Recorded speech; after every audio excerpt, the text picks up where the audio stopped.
Calígula foi chamado de muitas coisas. Implacável. Mau. Imaturo. Pervertido. Escandaloso. Manipulador. Cruel. Cruel. Cruel. Não era um cara legal. Ele comandou o império mais poderoso do mundo, com brutalidade sádica. Ele era vingativo, perigoso e irresponsável. Seu reinado de terror durou apenas 1.400 dias. Mas até hoje, todos sabem seu nome. Ele é a personificação do mal. As histórias que sabemos, as coisas que contam são realmente extremas. Em geral se diz que ele era louco, mas seria mesmo? Psicopata? Mau? Ah, sim. Patologicamente insano. Essa é a história que poucos sabem por trás de uma das figuras mais infames da antiguidade. Esse é Calígula. 1.400 dias de terror. O governo de Calígula em Roma foi caracterizado por comportamento sexual anormal e extrema violência. Recomenda-se cautela ao espectador. A história de Calígula acontece no 1º século depois de Cristo, menos de 20 anos depois da morte de Jesus Cristo. O Império Romano é a maior superpotência do mundo. Com seus vastos exércitos, Roma domina mais de 5 milhões de quilômetros quadrados em torno do mar Mediterrâneo. Uma área ocupada hoje por 47 países. Sua população total era estimada em 55 milhões, o que significa que 1 em cada 4 pessoas na Terra vivia sob o comando romano. E tudo isso está sob o controle de um homem de 24 anos, chamado Calígula. Apesar de ter comandado há mais de 2.000 anos, ainda hoje Calígula é lembrado como um louco. Ele foi o primeiro imperador megalomaníaco. Você ouve histórias do cavalo, histórias de sexo com a irmã, e essas histórias permaneceram. Sabemos delas hoje, ainda falamos delas 2.000 anos depois. De acordo com uma história, a esposa de um senador chama a atenção de Calígula e ele convida ela e o marido para um jantar. Uma oferta que eles não ousam recusar. No meio do banquete, Calígula a leva aos seus aposentos privados e se aproveita dela, enquanto os convidados aproveitam a comida. Para piorar a situação, depois Calígula volta ao banquete e conta a todos os convidados, inclusive ao marido dela, exatamente como ela tinha se comportado bem. Histórias como essa mantiveram vivo o nome de Calígula. Mas seriam verdadeiras? As antigas fontes mostram ele como um tirano maligno que merecia morrer. É difícil pesquisar e entender como Calígula foi. Sabemos que ele era excessivo, sabemos que ele era vingativo, sabemos que ele era paranoico. Mas ele era mesmo louco, como dizem? Ele não era uma pessoa louca, ele não era uma pessoa completamente autodestrutiva. Para entender se Calígula era louco como a história o rotulou, você tem que ver mais de perto todas as histórias de brutalidade e de excessos.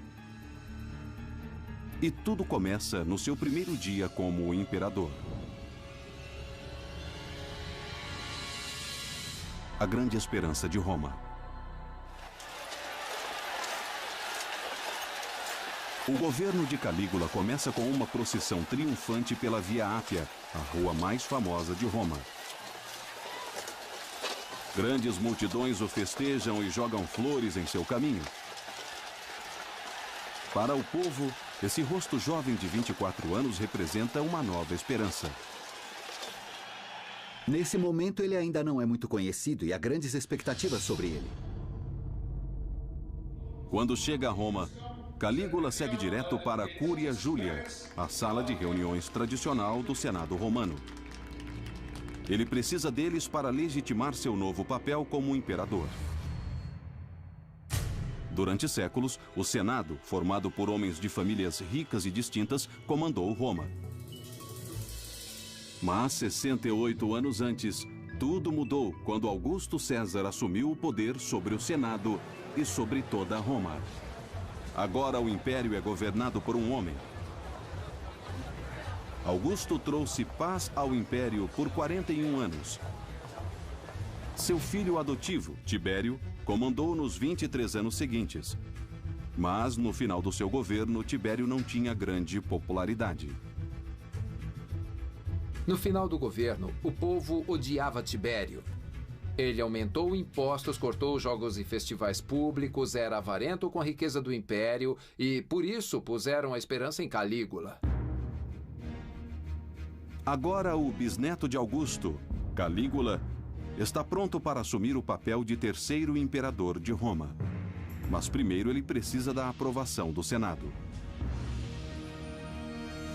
Você tem que lembrar que o Senado passou por um período terrível sob o imperador Tibério. A última parte de seu governo foi cheia de medo, julgamentos por conspiração, senadores entregando uns aos outros, e eles realmente esperavam algo melhor de Calígula.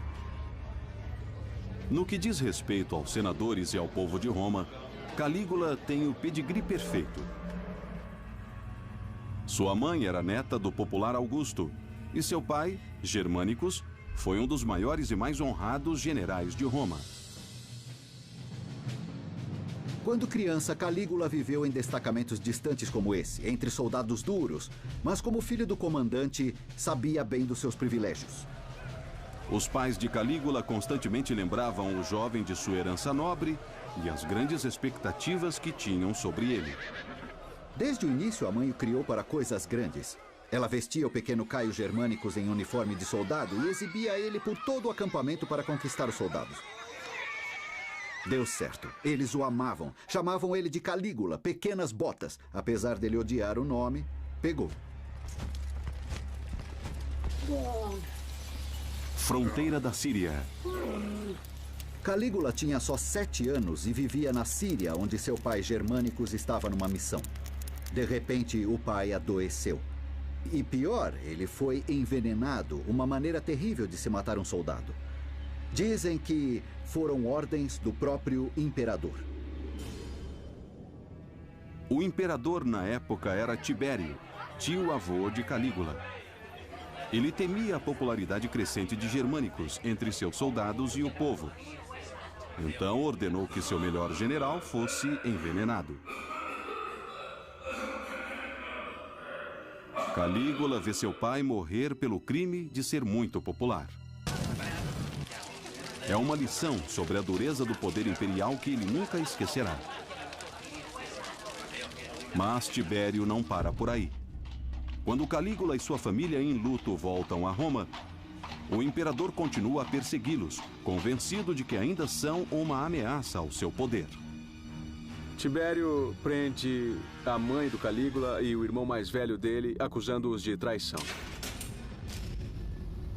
E eles são exilados em um lugar deserto, no meio do nada. A mãe dele passa fome até a morte. E o irmão mais velho comete suicídio. Tibério joga o outro irmão de Calígula numa cela abaixo do palácio. Lá, o jovem morre de fome, mas não antes de tentar comer o próprio colchão.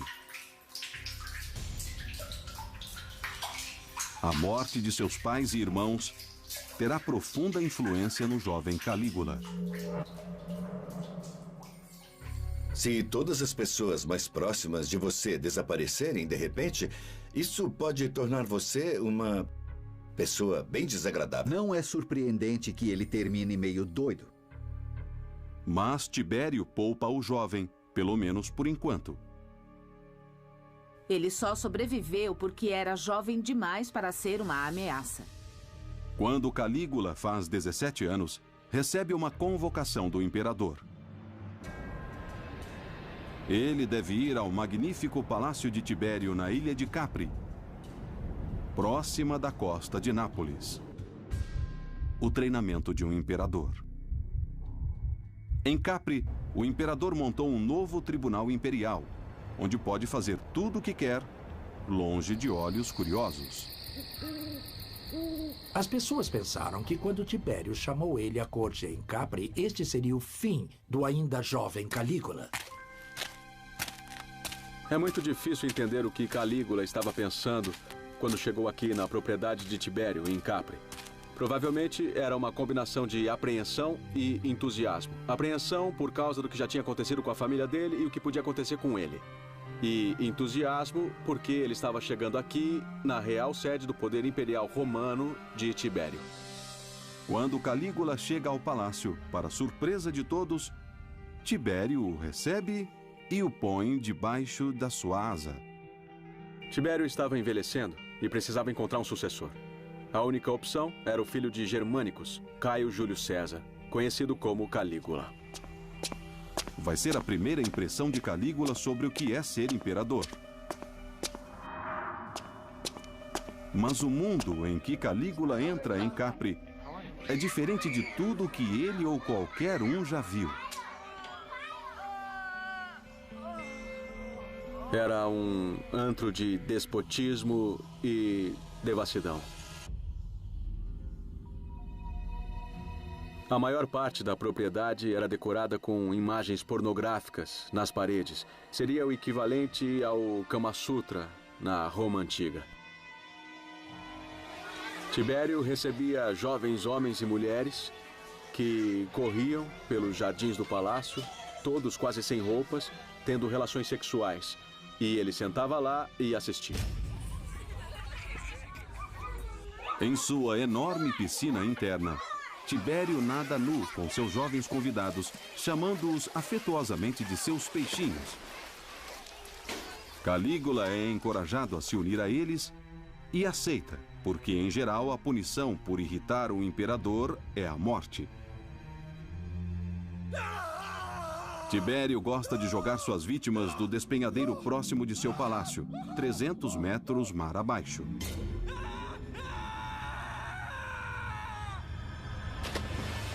Quanto mais você chegasse perto do poder imperial, maiores os riscos. A morte era uma ameaça diária se você estivesse em Capri.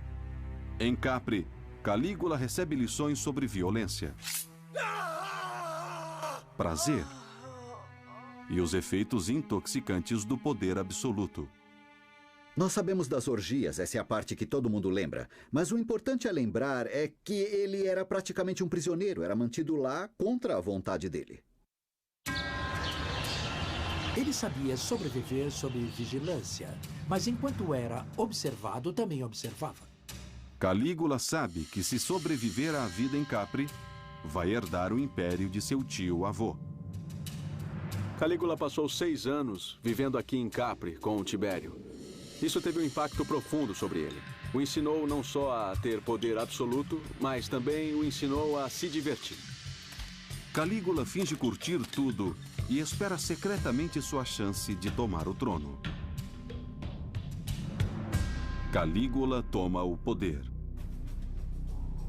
Calígula sabe que o caminho mais seguro para o poder é assegurar a lealdade da guarda pretoriana, os homens contratados para proteger o imperador.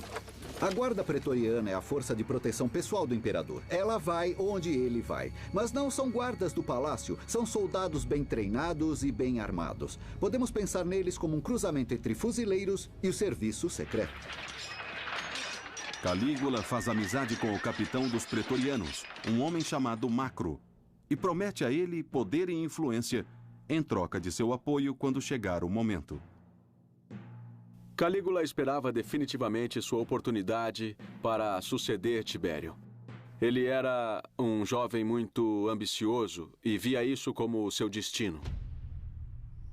E quando Tibério adoece aos 77 anos, Calígula vê sua oportunidade.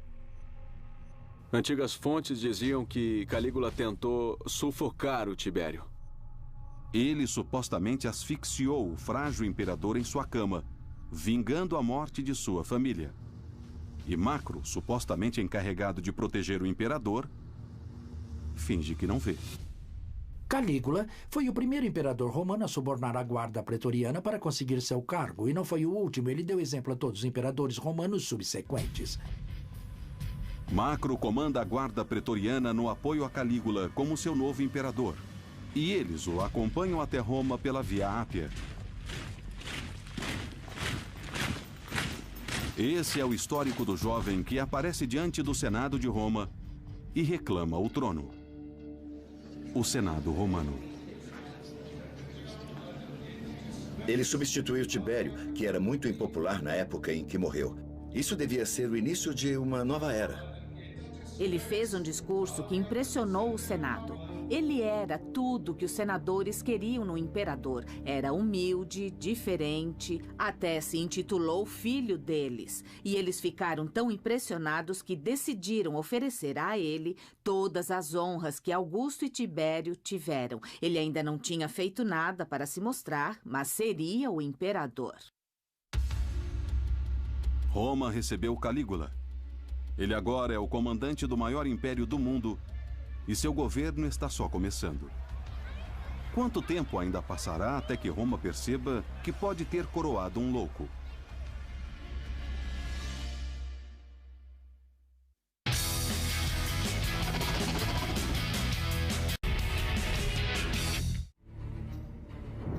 Hoje, Calígula é lembrado como um dos mais aterrorizantes e mais insanos imperadores da antiga Roma.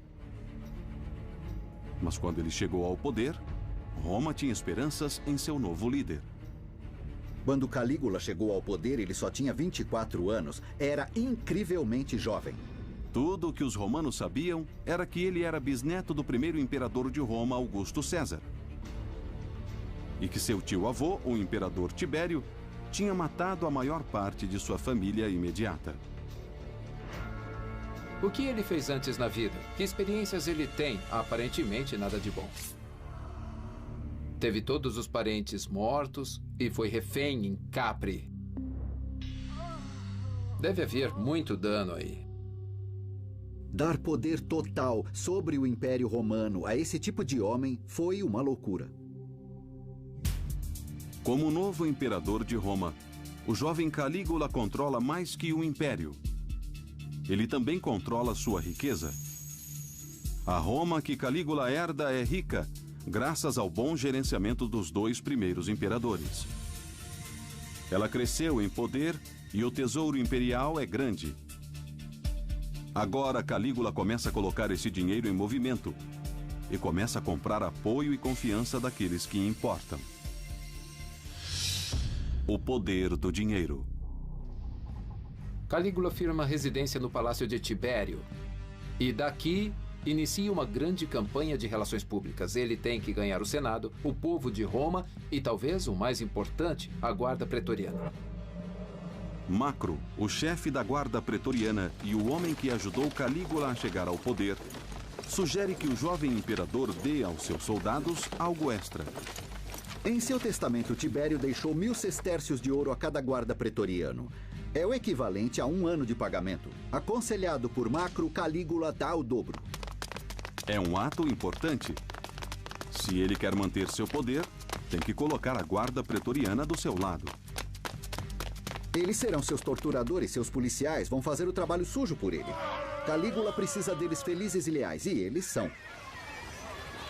Calígula também dá a todo chefe de família em Roma um presente em dinheiro equivalente a $1000 hoje. Pense nisso como um ato de estímulo econômico antigo. Mas Calígula quer que as pessoas lembrem exatamente de quem está dando dinheiro a elas. Então faz algo extremo. Nós estamos aqui na Basílica Júlia. Esse é um dos grandes salões públicos de Roma. O prédio tem uns 3 andares de altura, em termos modernos, uns 18 metros de altura. Calígula sobe ao topo do prédio, armado de uma surpresa. Ele tem baldes de moedas e as joga de 18 metros de altura. Esses mísseis de metal acertavam as pessoas que se batiam para pegar. E aqueles que não eram feridos por elas corriam o risco de serem pisoteados na pressa para pegar as moedas na rua lá embaixo. Acima de tudo, o sorriso benevolente do imperador. Calígula pôs o povo de Roma e também a Guarda Pretoriana do seu lado. Mas também deveria ganhar o Senado. Ele vai até eles com uma promessa. As coisas serão diferentes de como eram com o último imperador. Tibério não era muito popular no final do seu governo, porque ele fez uma série de julgamentos de traição contra os seus senadores. Tibério usava a ameaça de traição para manter o Senado em xeque. Qualquer um podia ser acusado e condenado por conspiração contra o imperador. Mesmo se não tivesse feito nada de errado, nenhum senador estava seguro. Agora, Calígula promete mudar tudo isso. Com poucos meses de governo, Calígula repudia os odiados julgamentos por traição. Resolve acabar com eles e oferece uma anistia a todos os acusados. E então Calígula, num gesto dramático final, queima todos os documentos que continham evidências contra os senadores. Finalmente haverá paz entre o imperador e o Senado. Ele até parece fazer paz com o passado, adotando o neto de Tibério, um garoto de 14 anos chamado Gemelo, como seu herdeiro. Acho que a coisa toda é um golpe de publicidade. Calígula tem 24 anos. Ele vai ter um longo governo pela frente. Dar atenção a Gemelo, adotando-o, não custa nada. Mas a devoção à família e o interesse na sucessão vão fazer ele ficar bem diante do Senado e do povo. Com o apoio de todos seguro, os primeiros 6 meses de Calígula no poder são um sucesso retumbante. Com 187 dias de poder de Calígula, o Senado dá a ele a maior honra possível do Império Romano, o título de Pater Patria, Pai da Pátria. Sua palavra agora é lei. Ele é o mestre indiscutível de Roma. De repente, conseguir todo aquele poder, não tendo feito nada em particular por ele, com toda a adulação, admiração e tudo mais, você teria que ser uma pessoa muito especial para que isso não virasse sua cabeça. Mas então Calígula recebe uma lembrança desagradável de seus limites. Não sabemos exatamente o que acontece, mas é certo que Calígula de repente fica doente. E é bem grave. Isso dura semanas. Ninguém sabe o que vai acontecer, é como se todo o império prendesse a respiração. Rapidamente se espalha a notícia de que o novo e amado imperador está à beira da morte. O povo faz vigílias fora do palácio. O comércio para.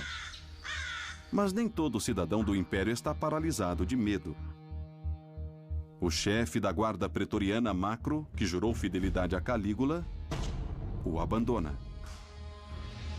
Macro fez o mesmo de antes, quando Tibério estava doente. Ele se prepara para o pior. Ele passa muito tempo com Gemelo, o herdeiro adotivo de Calígula. Ele o encoraja a fazer aparições públicas para dar segurança ao povo e começa a preparar o jovem para o trono. Mas Calígula surpreende a todos. Ele tem uma recuperação total. E quando enxerga toda a situação, não fica nada satisfeito com o que vê. Não mexa com Calígula. Gemelo estava no poder e parecia muito confortável naquela posição. Calígula percebe que com Gemelo por perto, ele sempre será substituível. Calígula ordena a captura do rapaz e a prisão. Mas não é só isso. Calígula envia seus guardas pretorianos à cela de Gemelo. Já que é proibido aos soldados derramarem sangue imperial, ele dá ordens estritas para que Gemelo tire a própria vida. E Gemelo nem sabe como usar uma espada. Então tem que pedir ajuda aos soldados. Eles mostram como usar a espada para uma morte com o mínimo de dor possível. Gemelo demonstra aprender rápido e tira a própria vida. Calígula ordena a morte de seu primo de 14 anos. É a virada em seu governo. O momento em que começa o terror, porque ele não para aí. Calígula realmente se sente traído por Macro, o homem que o ajudou a se tornar imperador, mas ele não pode simplesmente matar o chefe da guarda pretoriana. Foi aí que fez algo brilhante. Ele o promoveu e o nomeou prefeito do Egito. Calígula aponta novos comandantes para a guarda pretoriana e depois entra em ação. Antes de Macro sair do Egito, Calígula o prende por traição. Lhe apresentam uma espada e ordenam que faça coisa mais honrosa. Macro também é forçado a cometer suicídio. Assim, Calígula faz outra vítima. E haverá muitas mais. Quando Calígula adoeceu, um certo nobre declarou publicamente que daria sua própria vida pela recuperação do imperador. Quando Calígula se recupera, ele encontra o nobre e o obriga a cumprir o que tinha prometido. O arrasta pelas ruas e o joga no Tibre, onde ele se afoga. Isso revela a verdadeira natureza de Calígula. Se as pessoas fizessem declarações como essa, ele cobrava que cumprissem, e foi assim que fez. Brutalidade como essa não era novidade em Roma. Era assim que as pessoas se mantinham no poder. Mas o reino de terror de Calígula está só começando, porque ele vai mostrar ter um apetite pelo poder como nenhum outro homem na história. Agora ele tem as rédeas do Império, pode fazer o que quiser, então pode ser desumano, pode ser irresponsável. Vou me divertir, vou fazer tudo o que eu quiser fazer. Ele vai também revelar um apetite para o sexo como ferramenta para infligir prazer e dor. Quando se fala nos excessos sexuais de um imperador, se pensa em Calígula.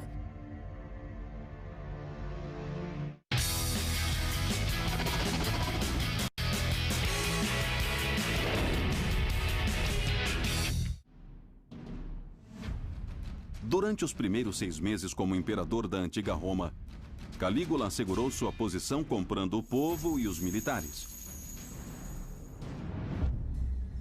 Mas seu reino de terror começou quando ele matou seu primo de 14 anos, seu sucessor legítimo.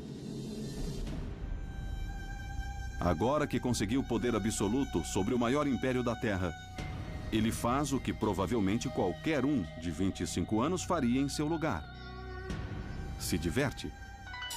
Sexo e excesso.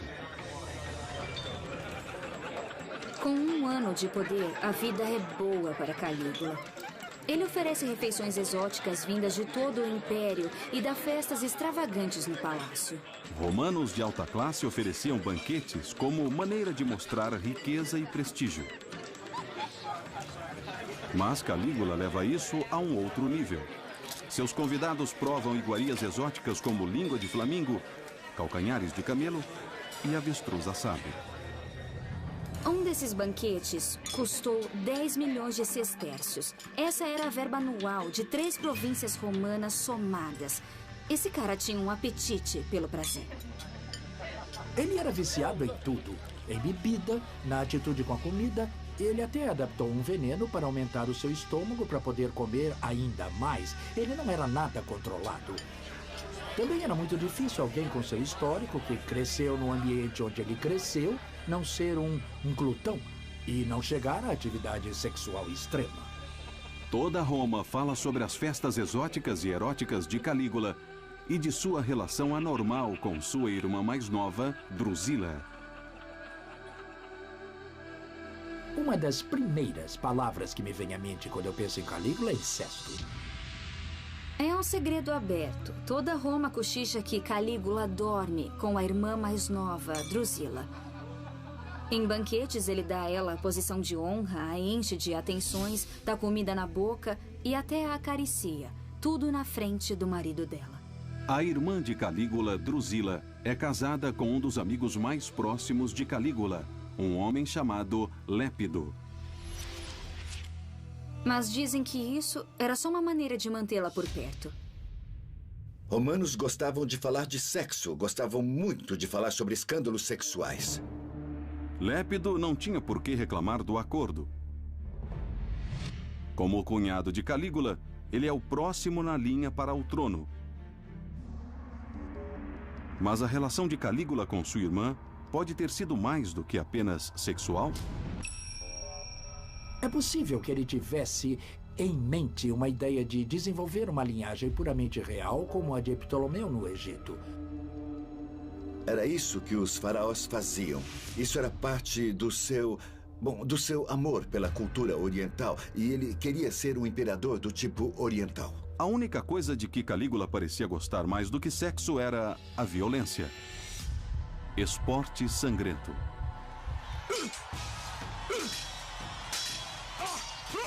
Calígula era grande fã de esportes sangrentos, principalmente lutas de gladiadores.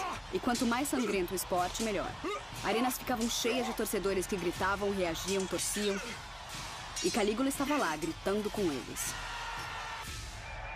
O combate entre gladiadores faz parte da cultura de Roma há mais de 200 anos. Geralmente, os gladiadores são ex-soldados inimigos, capturados em batalha, que são treinados para lutar uns com os outros para o divertimento das massas.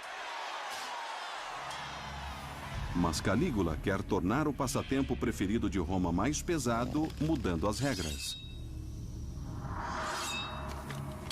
Seria como se o presidente americano mudasse as regras do beisebol. As lutas de gladiadores eram sagradas para os romanos, mas Calígula queria mais sangue. Então criou as lutas incompatíveis. Um gladiador tem uma espada, o outro apenas uma rede. Um lutador tem um escudo e o outro nada. Isso aumenta a carnificina dramaticamente. E não só a carnificina humana. As arenas romanas geralmente mostram shows especiais com homens caçando animais selvagens. Calígula começa a importar animais exóticos de todo o império. Leões, tigres, ursos e até elefantes. Ele os mata em quantidades nunca vistas antes. Tudo para o divertimento do público. Uma história conta que um anfiteatro começou a ter pouca comida para todos os animais que mantinha. Então Calígula ordenou que usassem prisioneiros como comida. Jogar criminosos aos leões não é nada de novo em Roma. Os romanos tinham uma ideia particular de combinar entretenimento popular com uma luta de gladiadores com execuções públicas e punições a criminosos. Mas Calígula não para aí. Qualquer um que ousasse vaiar o imperador era jogado das arquibancadas pelos guardas de Calígula direto na arena, mais comida aos animais. Mas primeiro, ele gostava de ver cortarem as línguas para não haver reclamação. O amor de Calígula pelo espetáculo público nem sempre é tão sangrento. Ele também gosta de teatro. Ele se envolve tanto nas peças que pula no palco e começa a fazer todos os papéis. Quem vai impedi-lo? Ele adora se vestir, adora o drama, adora a performance e pode fazer isso porque é o imperador. Mas o hobby preferido de Calígula é a corrida de cavalos. Mais que qualquer coisa, Calígula adorava a corrida de cavalos. Ele ia às corridas, torcia com a plateia, apostava grandes quantidades de dinheiro e, mais do que isso, ele visitava estábulos, recompensava carroceiros, dava festa para eles. Mais que qualquer um, Calígula levava a corrida de cavalos profissional em Roma a um outro nível. E as pessoas o amavam por isso. Calígula faz corridas de cavalos do amanhecer até a noite. E quebrando a tradição, vai a quase todas elas pessoalmente. Principalmente aquelas feitas no Grande Circo Máximo, a pista mais importante da Roma antiga.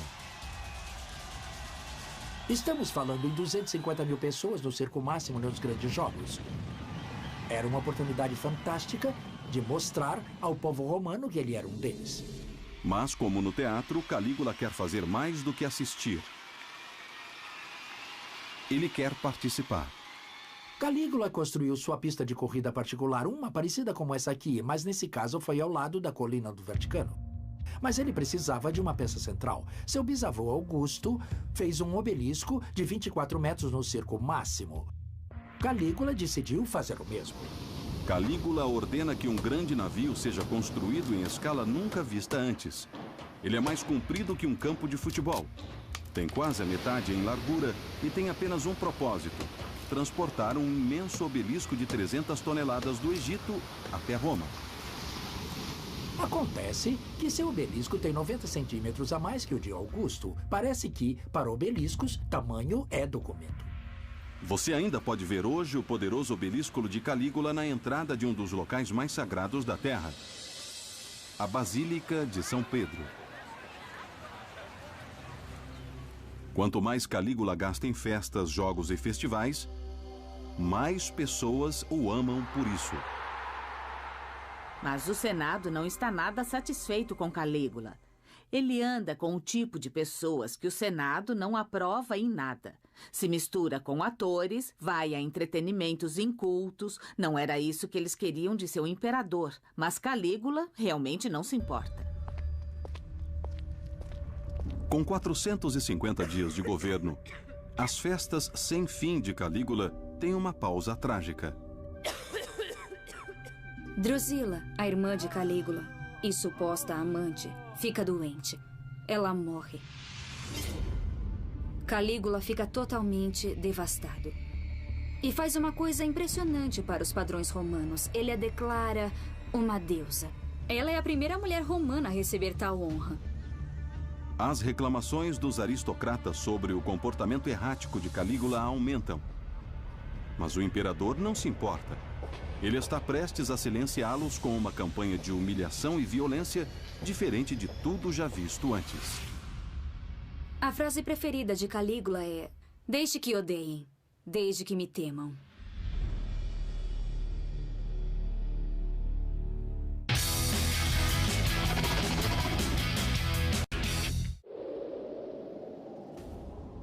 Como chefe absoluto do vasto Império Romano, Calígula passou seu primeiro ano e meio de poder festejando, fazendo jogos e banquetes elaborados, mas também aterrorizando os senadores de Roma com sua matança e sangue frio de qualquer um que o desagradasse, até mesmo seu primo de 14 anos. Mas as reclamações do Senado não serão ouvidas. Para eles, o terror está só começando. Calígula contra o Senado.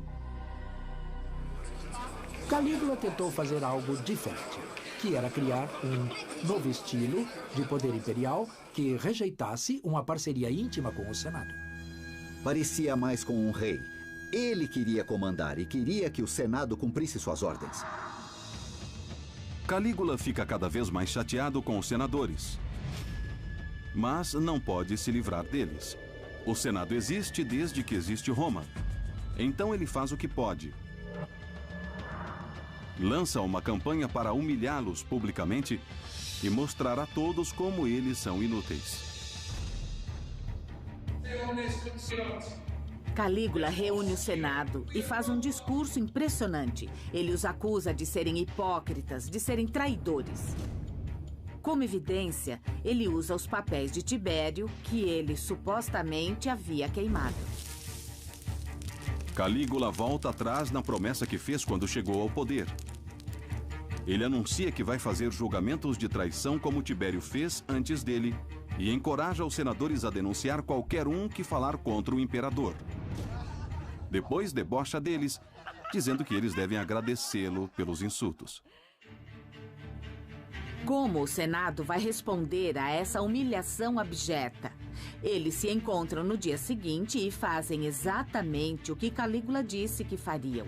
Eles o honram, eles o louvam, mas não tinham escolha. O que mais podiam fazer? Calígula expôs a realidade dessa relação. O Senado podia se achar no controle, certamente tinha prestígio social, mas não tinha poder político real no final das contas. Calígula começa a humilhar aristocratas orgulhosos de Roma em todas as oportunidades. Num banquete imperial, quando vários senadores tentam se aproximar de Calígula e falar com ele sobre políticas sérias, ele simplesmente tem um ataque de riso. E eles dizem: qual é a graça? E ele diz: eu só estava pensando que com um simples gesto, mando cortar o pescoço de todos vocês. Esse cara tem um senso de humor negro. Ele sabe que tem poder absoluto sobre a vida e a morte. E sabe que seus senadores sabem disso. E acha divertido. Calígula tinha senso de humor, pelo menos sob seu ponto de vista. Ele era muitíssimo divertido. Para si mesmo. Eu acho que o senso de humor dele era muito baseado no desconforto de outras pessoas. Uma coisa que ele fazia e que lhe dava muito prazer era acabar com todos os privilégios de assentos em apresentações públicas. Ele se divertia muito vendo os senadores se empurrando para ter um bom lugar para sentar.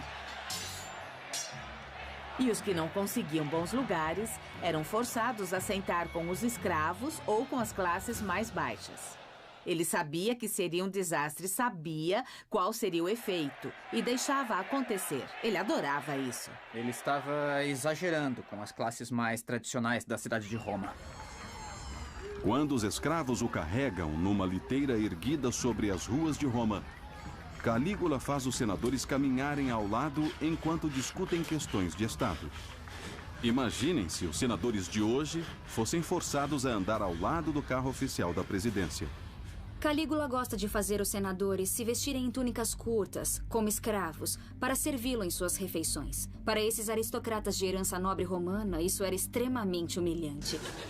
Às vezes dá para entender esse senso de humor quando Calígula os obriga a coisas humilhantes. Nós também, às vezes, conhecemos gente orgulhosa e pensamos em como seria poder fazer isso com eles. Calígula podia. É essa campanha de humilhação que explica a história famosa mais bizarra sobre ele. Ele queria nomear seu cavalo cônsul, o presidente tradicional do Senado.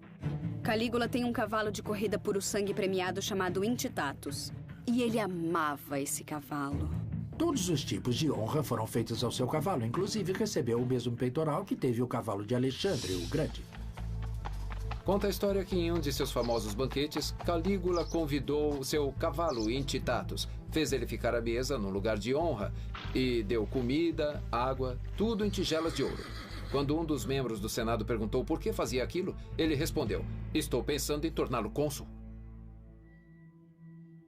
Muitos historiadores antigos viram isso como prova de que o imperador Calígula estava louco. Mas é bem mais provável que fosse só uma piada elaborada justamente para insultar seus convidados. Os senadores dariam o braço direito para ser cônsul. E lá vem Calígula dando tudo aquilo a seu cavalo. Ele queria que o Senado fosse a favor dele. Humilhando-os, ele mostrava sua irritação com uma classe que não fazia o que ele queria que fizesse. Os senadores não estão só humilhados, estão paralisados. Eles deviam levar esse comportamento bizarro a sério? Com uma palavra errada, e podiam ser mortos. Uma vez tarde da noite, Calígula convoca alguns dos senadores mais velhos até seu palácio.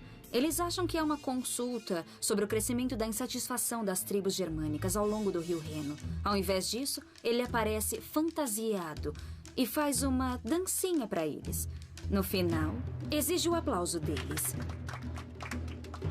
Ele sabia que seria muito divertido ao populacho. Seria engraçado para todo mundo, menos, claro, para os senadores.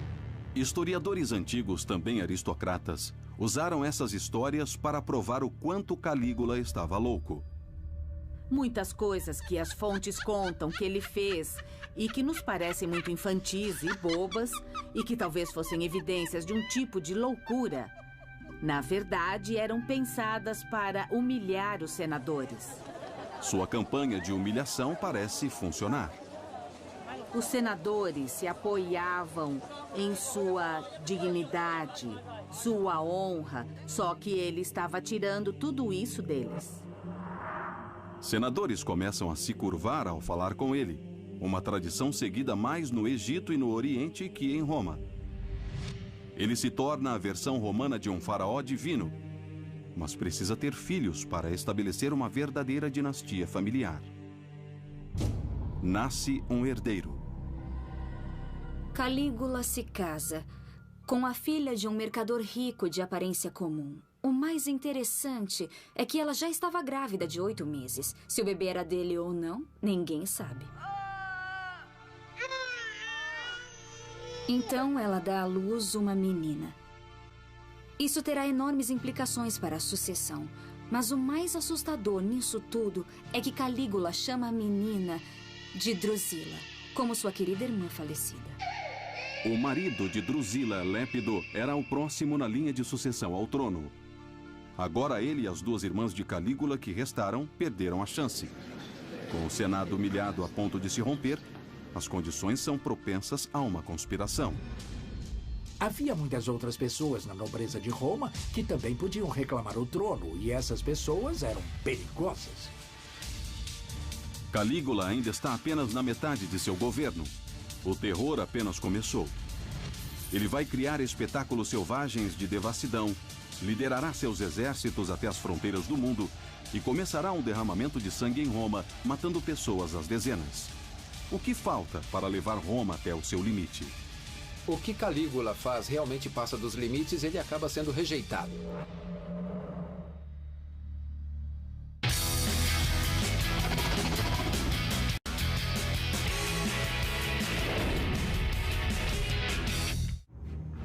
Calígula comandou o Império Romano por apenas 1.400 dias.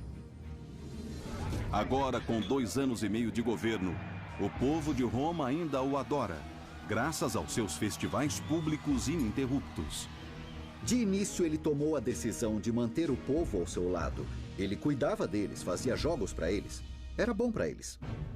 Para os aristocratas de Roma no Senado, ele tem sido um pesadelo, humilhando-os em cada oportunidade.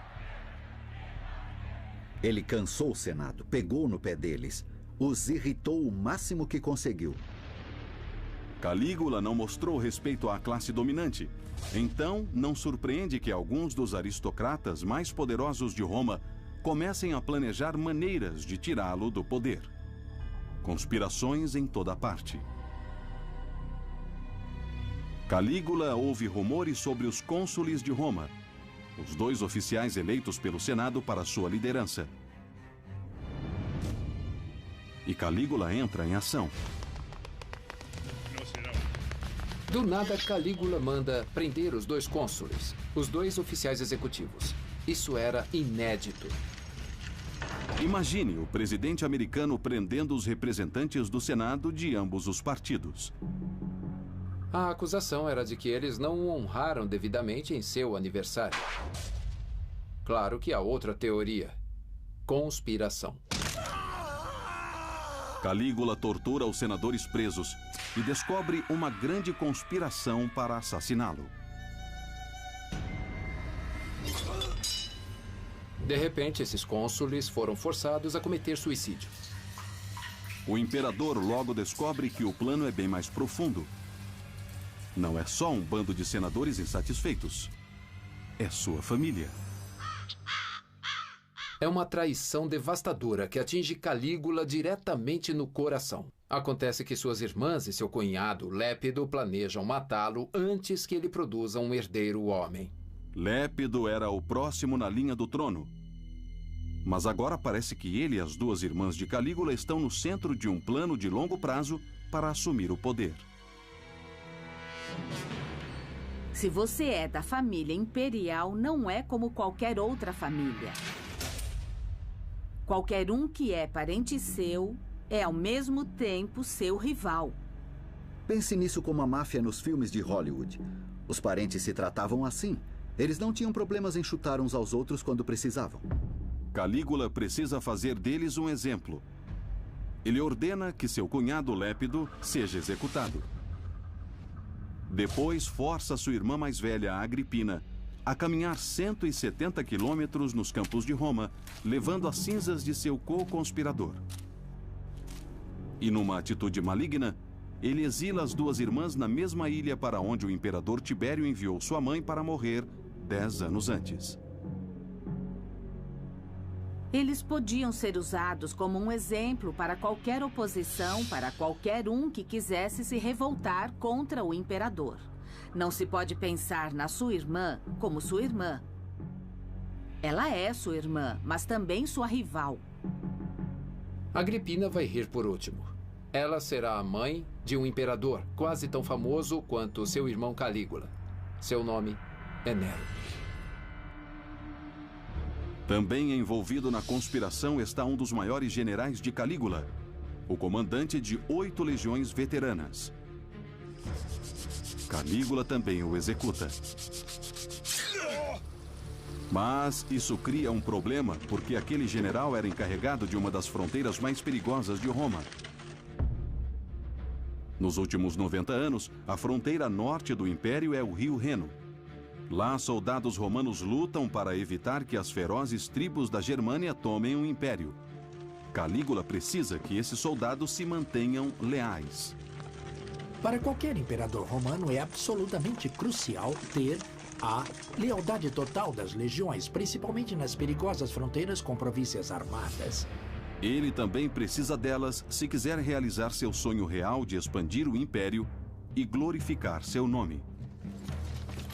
Calígula segue para o norte. Comandante Calígula.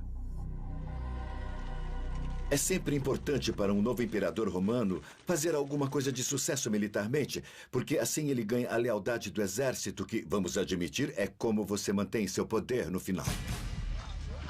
No que diz respeito a Calígula, sendo o filho de Germânicos, ele tinha de se mostrar um comandante eficiente em campo. Calígula sabe que a melhor maneira de cimentar sua autoridade em Roma é pela conquista militar. Os romanos respeitam seus generais acima de qualquer coisa. Ele precisa de uma campanha militar. O Império já ocupa todo o Mediterrâneo, mas Calígula quer mais. Há um lugar que não vê um exército romano desde que Júlio César tentou invadir uns 90 anos antes. E, de acordo com os espiões de Calígula, estava pronto para a invasão agora. A Britânia. O que ele queria fazer era não só superar seus parentes, mas também superar Júlio César, que era o avô de todos. Calígula nomeia um novo general, mais confiável, para fazer a defesa de Roma ao longo do Reno e cobrir seu flanco. E depois ele lidera 4 legiões veteranas em direção a oeste até a glória. Finalmente, Calígula e suas tropas chegam às margens do Canal da Mancha. E lá, se podemos confiar nas fontes antigas, algo de muito bizarro acontece. De acordo com o historiador antigo Suetônio, o imperador Calígula reúne suas legiões aqui, na praia, em formação de batalha, com armas de cerco e tudo mais, e ordena que eles marchem contra o mar. De acordo com a história, Calígula determinou a conquista do próprio oceano. E não só isso. Quando isso não dá certo, ele ordena que os homens coletem conchas e pedras dentro de seus capacetes e túnicas. O que deu na cabeça dele? Aqueles eram veteranos de guerra. Claramente ele estava louco. Durante séculos, muitos usaram esse episódio para provar que Calígula estava louco. Por que ele ordenaria que as tropas recolhessem conchas na praia? Poderia haver algo além disso? A resposta pode estar no que aconteceu quando os romanos conseguiram cruzar o canal 3 anos depois. Sabemos que quando as legiões de Cláudio chegaram a essas margens, fizeram um motim. Elas se recusaram a entrar nos barcos. Para elas, aquele era o limite do mundo. Os comandantes levaram semanas para convencê-las a fazer a travessia, e parece que algo bem parecido aconteceu a Calígula. Pela lei romana, a punição por motim é matar 1 em cada 10 homens das legiões envolvidas. Eles chamam de dizimação. Matar 1/10. Calígula certamente não tem dificuldades em dizimar suas tropas. Mas isso podia ser um desastre. Calígula não pode dizimar suas tropas se elas se amotinam. Afinal, ele acabou de executar seu general e não quer que os exércitos da Gália fiquem contra ele. Então ele os manda coletar conchas aqui na praia, como maneira de humilhá-los.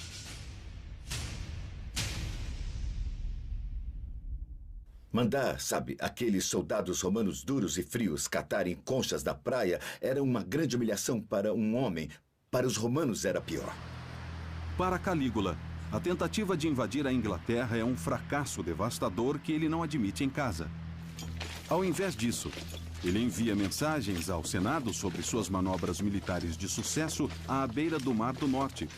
Relatos que podem levar ao boato de que ele ordenou que seus homens literalmente atacassem o oceano. Calígula estava voltando a Roma depois da sua aventura no norte. Ele achava que fez bastante no norte. Fortaleceu as defesas do Reno, preparou o caminho para a invasão romana em larga escala na Britânia, venceu o Canal da Mancha. Por isso, merecia um triunfo romano. Mas o Senado não estava afim de fazer isso. O triunfo é uma tradição honrosa romana. Generais romanos que voltam de uma grande vitória militar fazem uma parada com suas tropas pelo centro de Roma, ovacionados pelo povo. Era uma das mais altas honras que alguém podia ter no mundo antigo. Mas triunfos devem ser feitos pelo Senado. E eles não querem fazer um para Calígula. Ao invés disso, simplesmente enviam mensagens apressando seu retorno para que decisões sejam tomadas.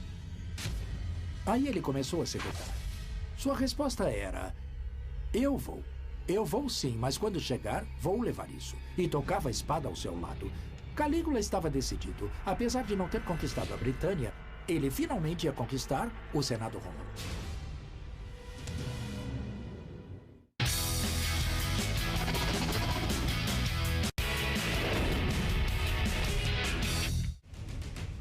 Três anos em seu governo de 1400 dias, e a posição do imperador Calígula enfraqueceu. Ele teve que deter brutalmente uma conspiração liderada por suas próprias irmãs. Falhou em sua tentativa de invadir a Britânia. E agora o Senado se recusa a dar a ele a honra de uma procissão triunfal por Roma. Calígula precisa lembrar a todos de quem está no comando. Era importante não só ser imperador, mas ser visto como imperador. A prova do poder. Calígula decide que é hora de comemorar sua grandeza com uma demonstração pública de seu poder, da qual as pessoas vão falar por gerações e gerações. Se ele não pôde ter uma parada triunfal por Roma, vai fazer um grande espetáculo mais ao sul, num local amado pelos aristocratas romanos, a cidade costeira e balneária de Baia. Baia era o playground da aristocracia romana. Era a cidade de veraneio de luxo da elite de Roma. De dia, você podia relaxar num complexo de banho. E à noite, banquete com iguarias trazidas de navio de todo o império. Hoje, a cidade antiga de Baia está quase totalmente submersa, escondida debaixo do mar Mediterrâneo. Mas na época de Calígula, era onde os ricos e famosos mantinham suas casas de veraneio. É aqui que Calígula decide fazer um dos espetáculos mais estranhos e monumentais da história. Calígula ordena que uma frota de navios afunde em pares daqui até o porto movimentado de Pozzuoli, o que faz represar toda essa parte. Por quê? Ele queria construir uma ponte que atravessasse toda a Baía. Vai ser uma das estruturas mais bizarras na história. Uma ponte temporária de 5 quilômetros atravessando a Baia. Não é a primeira vez que alguém constrói uma ponte usando navios. O grande rei persa Xerxes uma vez criou uma ponte em um estreito entre a Turquia e a Grécia para poder marchar suas tropas por ela. Agora, 500 anos depois, Calígula espera superar o famoso rei persa.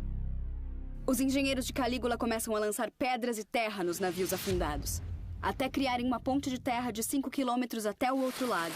Ele até ordena que pavimentem com pedras, como uma verdadeira estrada romana.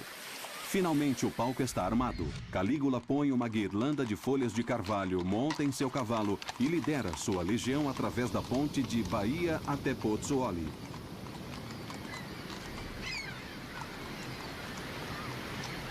Não foi tanto uma parada, mas uma peça de teatro espetacular. Atrás dele, centenas de soldados vestidos para a batalha. E eles levaram o dia inteiro para fazer a travessia. Naquela festa, Calígula e suas tropas fizeram uma festa em Pozzuoli. Debochadamente, eles se intitularam prisioneiros dos bordéis do porto e beberam até tarde da noite. Então, no dia seguinte, eles fazem tudo ao contrário. Só que dessa vez, Calígula monta numa charrete levada por cavalos e metade da população de Pozzuoli entra na diversão. Toda a ponte é iluminada com tochas, permitindo que a festa continuasse noite adentro. Começam brigas e alguns até se afogam quando as coisas fogem ao controle. Historiadores usaram a ponte de Calígula para o nada como prova de sua profunda insanidade. Mas ela teria propósitos mais estratégicos? Imagina que você é um desses aristocratas romanos assistindo de sua casa a festa que acontecia na Baía. Você ficaria aterrorizado. Calígula desencadeou profundo caos. Ele essencialmente dizia: não preciso dos seus triunfos, não preciso das suas honras, eu sou o grande Calígula. Ele acreditava de verdade que as pessoas o admirariam por isso, e muita gente admirou. Ele era muito popular em certos setores da comunidade. Em parte era a vontade de festejar, de se divertir, mas eu acredito que há uma dimensão política nisso, sabe? Como um imperador, você quer ser cada vez maior, mais e mais distante, mais parecido com um deus. Os imperadores romanos geralmente criavam grandes monumentos para exibir seu poder. Os aquedutos de Roma e os arcos monumentais, até templos como o Panteão, foram fundados e construídos por homens que esperavam ganhar os corações e as mentes do povo. Mas os projetos de Calígula não são grandes obras públicas. Eles parecem ser só testamentos ao seu próprio ego. Quando vemos seus projetos de construção, é interessante quando são focados nele próprio. Talvez o maior exemplo disso seja o que ele fez no Lago Nemi, apenas 32 quilômetros ao sul de Roma. Prazeres flutuantes. Esse lago aqui e também a floresta que o rodeia são um lugar especial para o imperador Calígula, porque na antiguidade ele era considerado o lar sagrado da deusa Diana, que é a deusa da floresta e também da lua. Era aqui que Calígula costumava vir para fugir do estresse e do caos da cidade de Roma, e é aqui que ele decide construir uma coisa diferente de tudo que já foi construído antes e diferente de tudo que foi repetido depois. Foi uma descoberta só feita nos anos 30, quando arqueólogos trabalhando para Mussolini drenaram o lago. Eles descobriram 2 enormes navios, maiores que tudo que os historiadores pensavam que os romanos fossem capazes de construir na época. Os 2 tinham o comprimento de um campo de futebol e 23 metros de largura. Quando leram as inscrições no navio, eram impressionantes. Com verba, poder e ego ilimitados, parece que Calígula decidiu construir os maiores navios do mundo. Como você pode ver aqui, o Lago Nemi é bem pequeno. Ele tem menos de 1,5 km de diâmetro. Agora, tenta imaginar, nesse espaço relativamente pequeno, uma barcaça, equivalente a um campo de futebol em comprimento. Agora imagina 2 dessas barcaças flutuando nesse lago. Na margem, arqueólogos reconstroem com dificuldade os impressionantes navios. Mas apesar de terem sobrevivido por quase 2.000 anos no fundo do lago, eles não puderam sobreviver à Segunda Guerra Mundial. Os navios foram destruídos num bombardeio aéreo. Mas o prédio que os guardou está de pé ainda hoje, como um testamento à sua enormidade. Os navios faziam o lago parecer pequeno e impressionaram qualquer convidado que tivesse a sorte de ser chamado a bordo. Calígula constrói esses enormes palácios de prazer flutuantes em padrões de luxo que jamais foram vistos antes. Os navios são construídos para fazer cruzeiros regados a vinho a lugar nenhum. Os pisos eram cobertos de mosaicos vindos de todo o Império Romano. Cada um dos tijolos de terracota do teto era coberto de bronze. O mais impressionante de tudo isso, eu acho que é o fato de todo o navio ter um sistema de canos para água quente e também para água fria. Na verdade, a água quente podia correr por baixo de alguns dos pisos de mármore para que cada um dos salões pudesse ser aquecido e confortável para os convidados que chegavam aos navios de Calígula. O templo, ricamente decorado e navio do prazer, servia como uma lembrança viva do poder e da riqueza de Calígula. Estava sempre ansioso para mostrar que havia uma grande diferença entre um imperador e um senador. Ele diz: eu sou mais rico e mais poderoso que o de mais alta classe no mundo romano. Ele também envia uma outra mensagem, que é: esses navios foram construídos imitando o estilo dos navios antigos que levaram faraós pelo Rio Nilo. E completa: eu vou governar, não como os 2 imperadores anteriores. Eu vou governar Roma com o poder absoluto de um faraó. Sua mensagem era clara, porque quando os navios foram descobertos, eles ainda tinham suas decorações valiosas em bronze e mármore. Parece que foram intencionalmente afundados intactos depois da morte de Calígula, provavelmente sob ordens do Senado. Eles não queriam lembranças dele. Muitos acreditam que os navios de Nemi, como os navios da Ponte de Baia, são projetos de vaidade, maneiras que Calígula teve de provar que não havia nenhum igual a ele. Ele estava pronto para se tornar um faraó divino. E como os que estavam à sua volta descobriram, questioná-lo era morrer. Para que fosse o governante indiscutível de Roma, ele tinha que pisar em muita gente. Ele tinha que pisar em muitos corpos.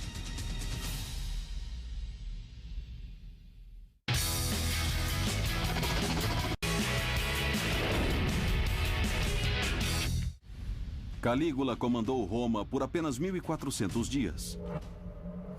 Mas depois de sobreviver a uma conspiração durante seu 3º ano no poder, ele evita Roma. Está no norte com as legiões, faz imensos espetáculos em Baia e faz festas a bordo de seus barcos do prazer no Lago Nemi. Mostrando poder, você mostrava que era Augusto, que tinha o direito de governar. Agora, em seu 27º aniversário, ele volta à capital com uma vingança, pronto para matar todos que podem atrapalhar a sua busca por poder ilimitado. O imperador contra-ataca. Se alguém fala contra o imperador, se alguém apenas olha para ele de modo errado, entra para sua lista de inimigos. Mas ele não os prende mais. Agora, apenas mata todos eles.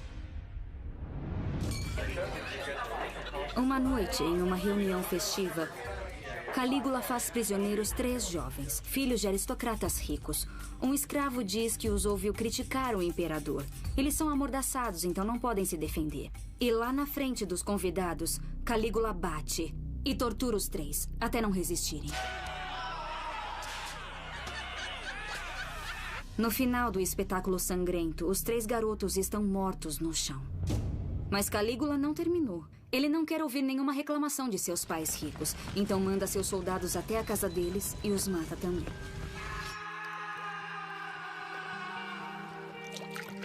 A sede de sangue era uma maneira de chocar, assustar e horrorizar, e esperava que servisse como aviso. Sabemos que não serviu porque havia conspiração atrás de conspiração. Calígula mandou chicotear até a morte os acusados de traição. Ele os tortura com aço e fogo. Mas esse nível de crueldade é incomum em Roma? Sua reputação, bom, certamente é de crueldade, mas a quem ele é comparável? Os últimos 10 anos de seu antecessor Tibério também não foram muito divertidos. A diferença de Calígula é que ele parece se divertir. Ele gostava de matar as pessoas aos poucos, para que soubessem que estavam sendo mortas. Mas não é só o prazer com o sangue que o impulsiona. As mortes têm um outro motivo: dinheiro. Calígula confisca a propriedade de todo senador condenado por traição. Em certo ponto, um servo diz a ele que o senador que tinha sido executado não tinha dinheiro algum. A resposta de Calígula? Que pena. Ele morreu à toa, então. Um historiador da antiguidade diz que, para levantar fundos para sua vida extravagante, Calígula transforma seu palácio num bordel, forçando as esposas e os filhos jovens dos senadores a se prostituírem a quem viesse.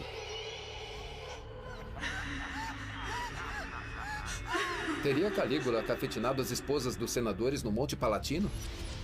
Isso acabou saindo totalmente do controle. Era a maneira como as fontes na época que não gostavam dele escolheram exagerar e mostrar de modo ruim tudo que ele fazia. Pode haver um pouco de verdade na história. Se ele convida os membros das famílias dos senadores em que ele não confiava para o palácio, eles ficavam sob o controle da guarda pretoriana. É um golpe brilhante porque viram praticamente reféns. Calígula percebe que não pode mais confiar em ninguém que considerava como amigo. Ele não pode sequer confiar em ninguém de sua família. Assim, se cerca de ex-escravos que adulam o imperador para terem liberdade. O círculo íntimo de Calígula agora era composto de seus servos. São homens livres, pessoas que juraram lealdade e tudo mais a ele. Se você não se entende com sua família, essa é uma outra opção. São pessoas que absolutamente se dedicam a você de maneira que seus familiares deveriam se dedicar, mas não se dedicam. Ele tem poucas pessoas com quem pode contar. Não restou mais ninguém. Um dos ex-escravos de Calígula, Protógenes, se torna um homem de grande influência, temido até pelos mais poderosos senadores.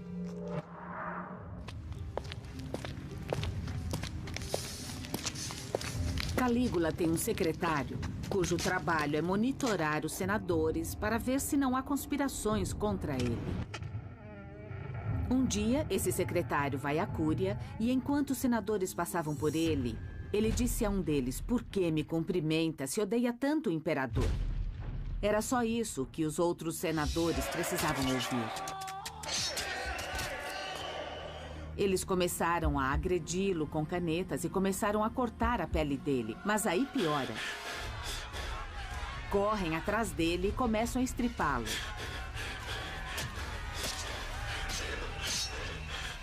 Por fim, pegam suas entranhas e membros e amontoam na frente do imperador.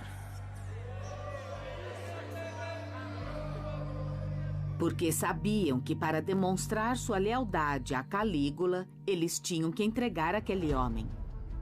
Calígula governa Roma há apenas 1.300 dias. E nesse tempo, ele passou de figura amada a um verdadeiro tirano, governando pelo medo e pela intimidação.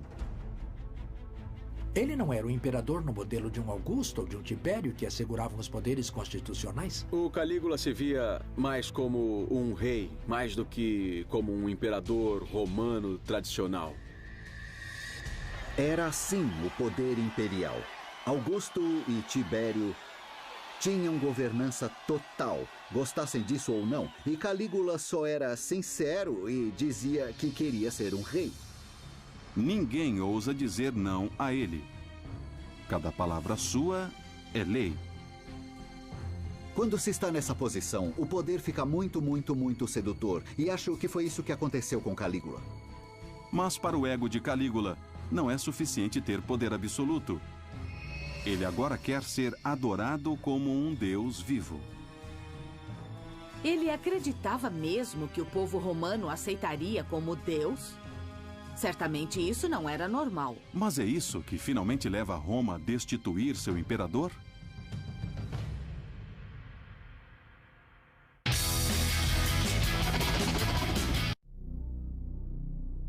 (1.300 dias de seu reinado de terror) e o ego do imperador de 27 anos está na lua.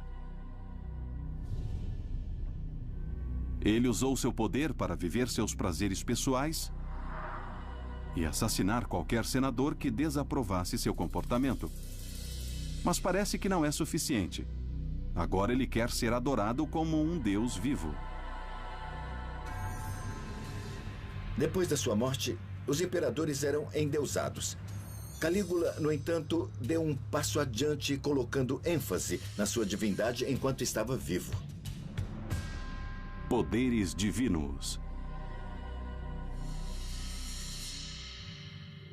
Nós temos que lembrar que num momento impressionante da vida de Calígula, ele foi para a Síria com seu pai, Germânicos, e eles foram adorados como deuses.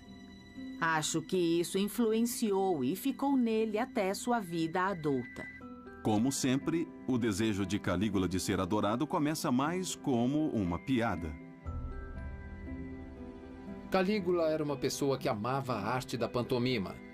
E nessas performances, você geralmente personifica mitos, a mitologia grega, e interpreta o papel de um deus. Parece que de tempos em tempos ele se vestia como deus Júpiter ou Apolo, ou punha até uma peruca e se passava por Vênus, a deusa do amor. De acordo com uma história, ele exigiu que os senadores subissem ao palco e se curvassem diante dele para reverenciá-lo, e eles obedeceram.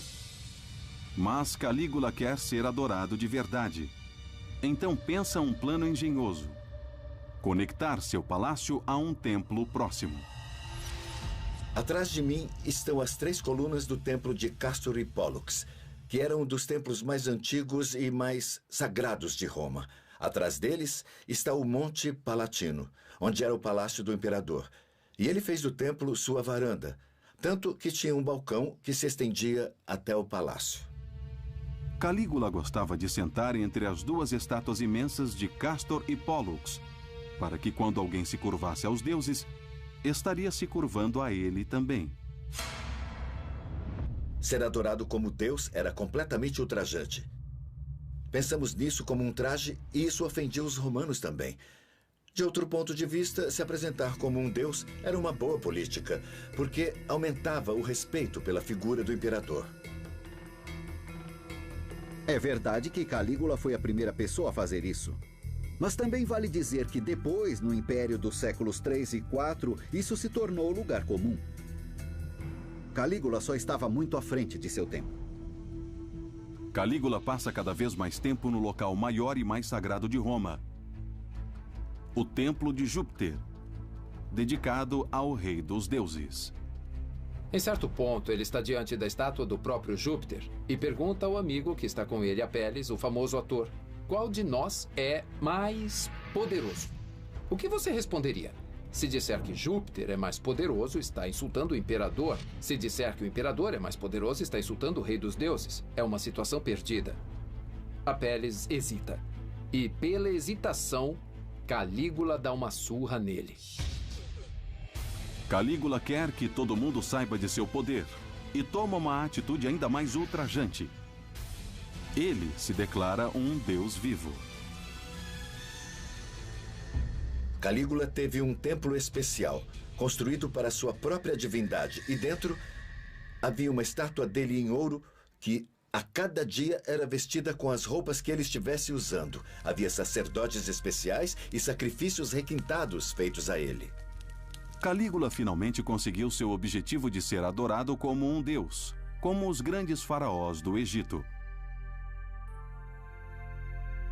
Essa era uma ideia oriental. No Oriente, monarcas ficavam felizes em serem adorados enquanto vivos. E Calígula trouxe isso para Roma. Mas, mesmo nas províncias romanas no Oriente, a ideia de adorar Calígula como deus não era nada popular. Na tentativa do imperador Calígula de criar um culto imperial divino em torno de si, ele faz algo realmente extremo. Ele tenta erguer uma estátua colossal de si mesmo no local mais sagrado para o povo judeu, o Templo de Jerusalém. Bom, se isso desse certo, teria repercussões catastróficas, talvez suicídios em massa para evitar que acontecesse. Por sorte, o governador local romano conseguiu impedir que a estátua fosse erguida. A resposta ao novo culto de Calígula não foi animadora. Aqui em Roma, certamente não era normal que alguém se declarasse Deus ainda em vida. O que explica a próxima bomba de Calígula: o grande insulto. Ele anuncia ao Senado que está deixando Roma e se mudando para Alexandria, no Egito. A Alexandria era um dos centros culturais mais importantes no mundo antigo nessa época da história. A Alexandria certamente era um lugar onde seu estilo de liderança autocrática seria mais aceitável. Mas estaria Calígula querendo levar a capital do Império Romano para fora de Roma? Pelas leis de Augusto, os senadores não podiam pôr os pés nas províncias do Egito. Em outras palavras, o que Calígula dizia era que criaria uma capital onde nenhum senador podia pisar e ele poderia governar como quisesse. E isso foi aterrorizante para a classe dominante. Esse foi o maior tapa na cara da sociedade romana em geral, principalmente para a aristocracia. É dezembro de 40 depois de Cristo. Calígula se organiza para passar a corte imperial para o Egito. Ele não sabe, mas nunca verá suas fronteiras. Na verdade, ele tem menos de 30 dias de vida. Calígula tinha que ser morto. Era agora ou nunca. E os riscos eram imensos.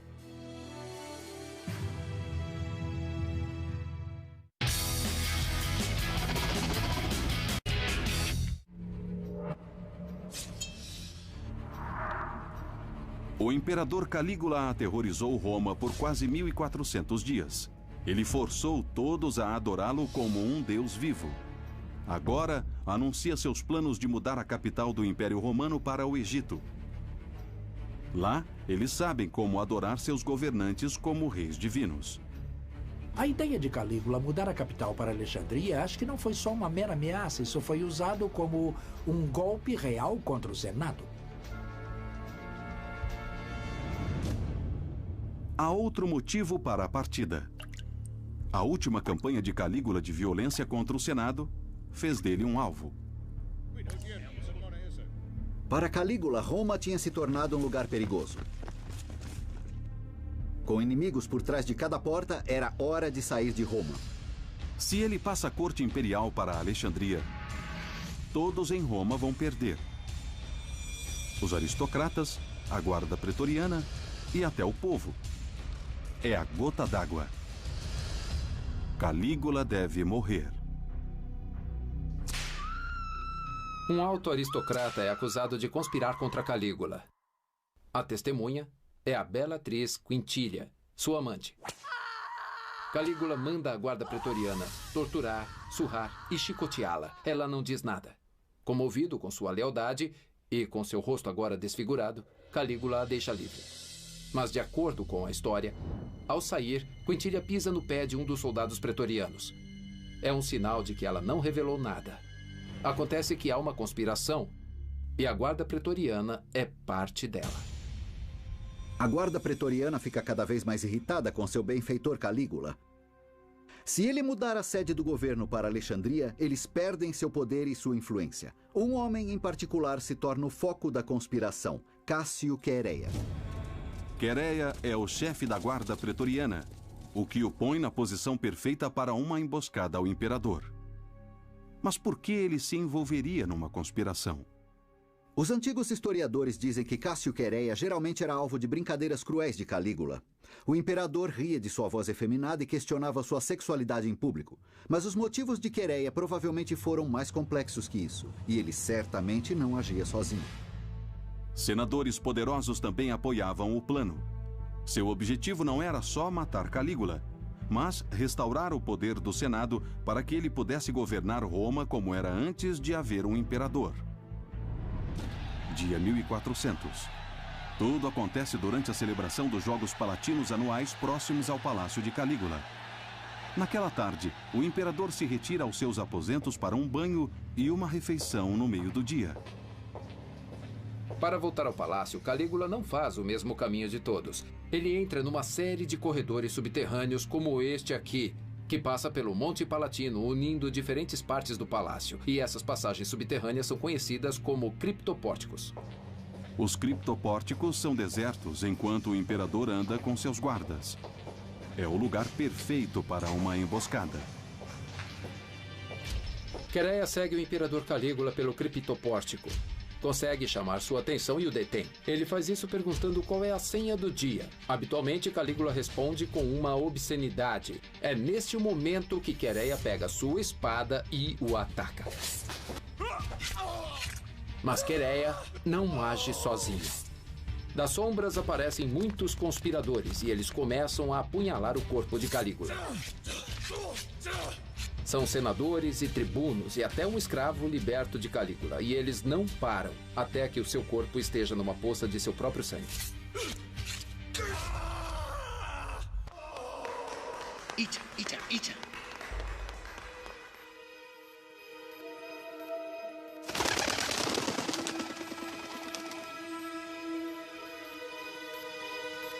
Diante do palácio, em pleno fórum, uma multidão começa a se reunir. Boatos contam que Calígula está morto. Mas será? Esse era o cara que dava festas para divertir? Era o cara que ia viver por muito tempo como o jovem imperador? E agora a festa acabou? O Senado se reúne, o clima é tenso, todo mundo está confuso. O que eles vão fazer agora? De repente, todos os senadores que estiveram se curvando a Calígula agora o chamam de tirano. Eles até pensam no retorno da República. Talvez o Império tenha sido um erro. Talvez seja necessário voltarem aos velhos tempos. Enquanto isso, a guarda pretoriana continua a caçar a família imperial. A guarda pretoriana busca pelo palácio o resto da família de Calígula. Quando encontram sua mulher, passam a espada nela. E a filha bebê deles, Drusila, tem a cabeça batida contra a parede.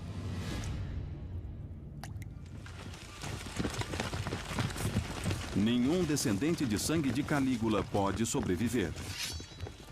Quando a guarda pretoriana vai de cômodo em cômodo, ela encontra o tio de Calígula, Cláudio, que estava escondido.